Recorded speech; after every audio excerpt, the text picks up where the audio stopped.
আসসালামু আলাইকুম। Hello viewers, দেখেন আমাদের ধান এত পাকছে যে এখন জোনই মিলানো যাচ্ছে না, লিভারই মিলানো যাচ্ছে না। ধান না কাটাতে পারলে কি হতাশার ভিতরে আছি। এক একটা জোন 800 টাকা 700 টাকা বিভিন্ন রকমের দাম, তারপরেও মিলানো যাচ্ছে না, যার জন্য ধান ওঠাতে পারছি না।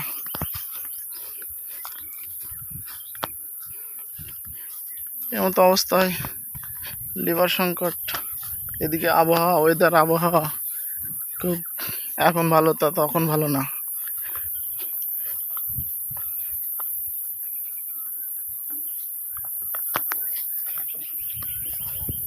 ধান খুব সুন্দর হয়েছে, এখন ঘরে ওঠাতে পারলে হয়।